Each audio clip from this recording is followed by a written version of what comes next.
I want to go now to some breaking news. A Department of Homeland Security official confirming that the Commandant of the U.S. Coast Guard has been removed from her position over leadership deficiencies. That was a quote. And operational failures. I have extensively reported on the Coast Guard's cover-up of sexual assault cases. We don't know if that played a role at all in this. CNN's Natasha Bertrand joins us now for more. I mean, this is a pretty significant move, Natasha.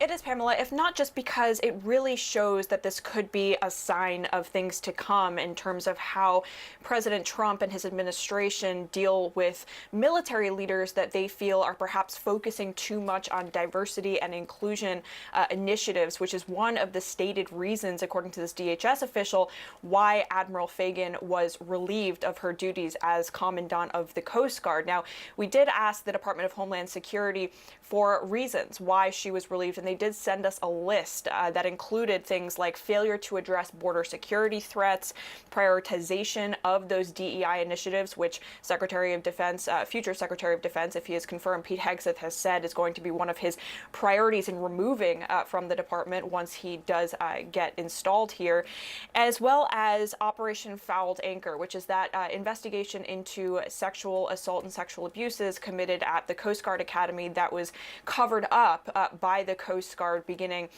in around 2018. Now, Admiral Fagan, she was not directly involved in that. However, she did signal to members of Congress last year when she was grilled on the sexual assault investigation that was not disclosed to Congress that she was aware of certain aspects of it. And according to the Department of Homeland Security, that is one reason why they felt like she needed to be terminated as part of her in her position there. But still, you know, I think the broader picture here is that this is the first kind of, termination of a senior military leader that we have seen that has been explicitly kind of linked to the promotion of those diversity, equity, and inclusion programs within the military. And in fact, this is not the first time that the Coast Guard has been targeted by Trump's allies. Back in August, former GOP Representative Matt Gaetz sent a letter to the Department of Homeland Security raising concerns about Fagan's alleged focus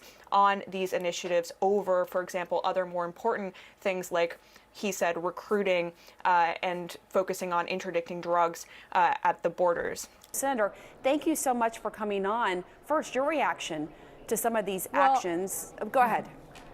No, I think it's appalling that the head of Homeland Security is firing the very Admiral Commandant of the Coast Guard who took this issue of fouled anchor that you guys broke as a story. Why? Because it was being covered up.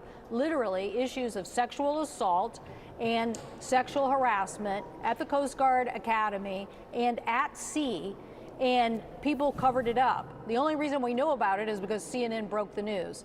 Now we get a new commandant, the first woman commandant in the history of an armed forces of our nation to serve. She stood up and said, this is a problem and we have to deal with it. And so literally tried to move forward with the right kind of response in the Coast Guard to this issue of sexual harassment and sexual assault. And today she's being fired for, instead of covering it up, deciding that this needed to be exposed and the Coast Guard needed to deal with this issue. So I think it's the wrong decision. It's the wrong decision by Homeland Security. She did a good job. In fact, the last Commandant was the one who did cover it up. I think he admitted to you that he covered it up. So what are we doing here today? Firing somebody who was on the job, helping a Coast Guard that has to have a basic diverse workforce. And one of the things they need in a diverse workforce is to protect those interests of women. And as you know, after the reporting and after there were congressional hearings, she had vowed to do a review, and there was a report that came out saying that it would do a better job with the handling of sexual assault cases and so forth, and really enact systemic change. Are you concerned with her firing, that the vow in that report won't actually be followed through with? What kind of message are we sending? The previous commandant admitted to you that they had covered it up. I think he even said something like, I would do it again. And now we had a new commandant, a woman who said, no, we're going to take this serious and we're going to clean up the academy and we're going to clean up these actions, because we have almost, I don't know what the number is, a very high number, 30% plus of a Coast Guard workforce that are women, and we want to continue to attract women in the Coast Guard. And so you're going to fire her over the fact that she wanted to clean up a mess created on a previous watch? It's the wrong decision. And to be clear, she did testify to your committee that, you know, she only learned of the, quote, totality of the Feldanker probe when we inquired about it. But she clearly was aware of parts of it before, because she also fired a commanding officer caught up in the investigation. I also should note, just for our viewers, you know, the reasons cited aren't just this, right? There are other reasons, according to a DHS official, saying it was because of her, quote, failure to address border security threats and, quote, excessive focus on diversity, equity, and inclusion policies. What is your reaction to that?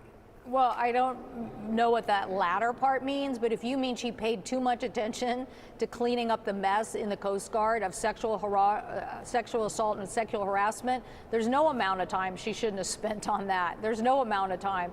She should have done that job and cleaned up the Coast Guard's act on that. But our Coast Guard, very big mission, 5 different major responsibilities, and interdiction of drugs, particularly fentanyl and things of that nature, protecting, you know, illegal fishing, very big issue in the Pacific Northwest, making sure that they participate in the safety and the delivery of our coast.